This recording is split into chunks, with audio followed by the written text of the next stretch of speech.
Welcome to the online classes. Today we will study about polynomial.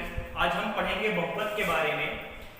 जैसे कि बहुपद से उसमें ही आपका डेफिनेशन दे दिया है, बहुपद मीन्स जिसमें बहुत सारे पद हों, पर वो सारे बहुपद कहलाते हैं जिनमें एक से ज्यादा पद होते हैं। फॉर एग्जाम्पल आपके सामने एक दिया गया हुआ है 4x + 2, तो 4x एक पद हो गया और 2 एक पद हो गया। इन दोनों को मिलाकर के दो पद बन गए और ये क्या है, बहुपद है। आपके सामने दूसरा एग्जांपल है 2y² एक पद, 3y दूसरा, 4 तीसरा, तीन पद है इसमें, ये भी एक बहुपद है। आगे फिर 7u पे 6 - 3y 2u पे 4 + 4u के पावर 2 + u - 8, ये भी एक बहुपद है। तो आई थिंक आपको समझ में आ गया कि बहुपद क्या है। बहुपद वो होता है जिसमें एक से ज्यादा पद होते हैं, उन्हें हम बहुपद कहते हैं। जब हम ये जान गए कि बहुपद क्या है, तो अब हम ये जानते हैं कि आप किस तरह से बहुपद की घात को ज्ञात कर सकते हैं। बहुपद की घात को ज्ञात करने का बहुत आसान सा एक नियम है, जिसे हम कुछ एग्जांपल्स के द्वारा यहाँ पर समझेंगे। बहुपद की घात, डिग्री ऑफ पॉलिनोमियल, इस तरह के क्वेश्चंस आपके एग्जाम्स में मिल जाते हैं, जिसमें आपको बहुपद की घात पूछता है। एक नंबर के क्वेश्चंस में आपको इस तरह के क्वेश्चंस अक्सर करके मिल जाते हैं। चलिए देखते हैं कि किस तरह से हम ज्ञात कर सकते हैं बहुपद की घात को।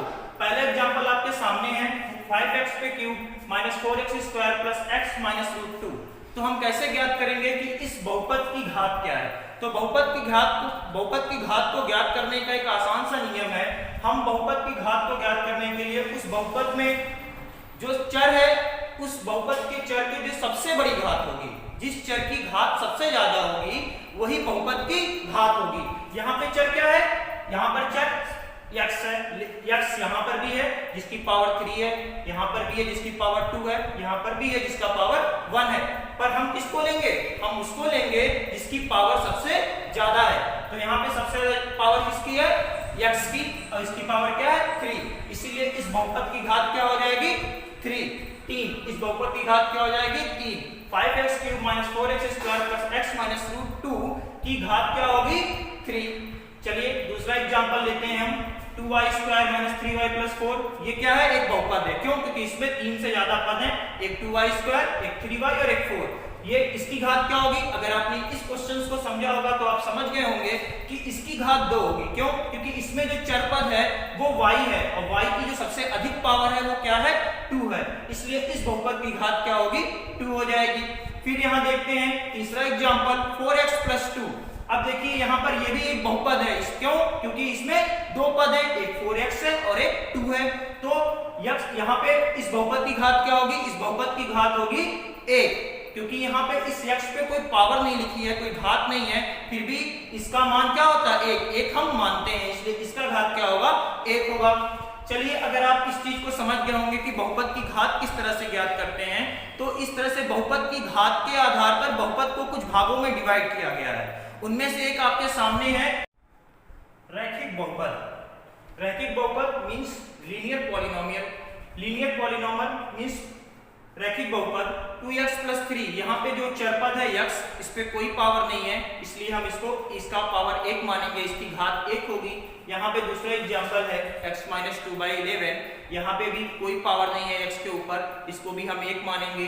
यहाँ पर भी आप देखिए तीसरा एग्जांपल है 3z + 4, यहाँ पे भी z के ऊपर कोई पावर नहीं है, फिर भी हम इसकी घात 1 मानते हैं। तो वह बहुपद जिसकी घात 1 होती है उसे हम क्या कहते हैं, रैखिक बहुपद। ठीक है। दूसरा आपके पास सामने एग्जांपल है द्विघात बहुपद, क्वाड्रेटिक पॉलिनोमियल। एक ऐसा पॉलिनोमियल जिसमें चर पद पे 2 की घात होती है। एक ऐसा पॉलिनोमियल जिसमें चर पद पे 2 की घात होती है, उसे हम द्विघात बहुपद कहते हैं, क्वाड्रेटिक पॉलिनोमियल। यहाँ पे आपके सामने 3 एग्जांपल्स रखे हुए हैं। 4z² + 1/7, यहाँ पे हमारा चर पद है z, इसके ऊपर पावर जो है, घात जो है वो 2 है। यहाँ पे दूसरा एग्जांपल है y² - 2, यहाँ पे y का पावर जो है वो 2 है, घात जो है वो 2 की है, इसलिए इसका भी जो घात होगा वो 2 होगा, और जिसका घात 2 होता है उन्हें हम द्विघात बहुपद कहते हैं। तीसरा एग्जांपल है आपके सामने 2x² - 3x + 5, यहाँ पे जो हमारा चर पद है यक्ष है और यहाँ पे भी जो पावर है वो 2 है, अतः ये क्या होगा, द्विघात बहुपद होगा। मींस द्विघात बहुपद उसे कहते हैं जिसके चर पदों पे 2 की घात होती है। एक ऐसा बहुपद जिनके चर पदों पे 2 की घात होती है उन्हें हम द्विघात बहुपद कहते हैं। त्रिघात बहुपद रैखिक बहुपद के बारे में आप जान चुके हैं। अब देखिए त्रिघात बहुपद में भी वही काम करना है आपको कि जो बहुपद है उसके हम चर पद की जो सबसे ज्यादा घात है वही उस बहुपद की घात होगी। तो यहाँ पे देखिए जो चर पद है उसकी घात कितनी है, 3, इसलिए इस बहुपद की घात क्या होगी, 3, इसलिए ये क्या कहलाएगा, त्रिघात बहुपद। यहाँ पर फिर आएंगे आप, देखिए दूसरा एग्जाम्पल, यहाँ पर भी जो चर पद है उसकी जो सबसे ज्यादा या अधिक घात है वो 3 है, इसलिए ये भी क्या है, त्रिघात बहुपद है। यहाँ भी सेम है, जो बहुपद है वो उसमें यक्ष जो है चर है उसकी जो सबसे ज्यादा पावर है, सबसे ज्यादा घात है वो 3 है, अतः ये भी क्या है, एक त्रिघात बहुपद है। तो रैखिक बहुपद, द्विघात बहुपद, त्रिघात बहुपद, तीनों बहुपदों को आपने जान लिया है। बहुपद और भी होते हैं, चतुर्घात बहुपद या और भी सारे बहुपद हो सकते हैं, पर मेनली आपके कोर्स में हाई स्कूल तक ये त्रिघात बहुपद के ही क्वेश्चंस आते हैं। चलिए, जब आपने रैखिक बहुपद, द्विघात बहुपद और त्रिघात बहुपद को जान लिया है तो अब उनके मानक समीकरण को भी जान लेते हैं।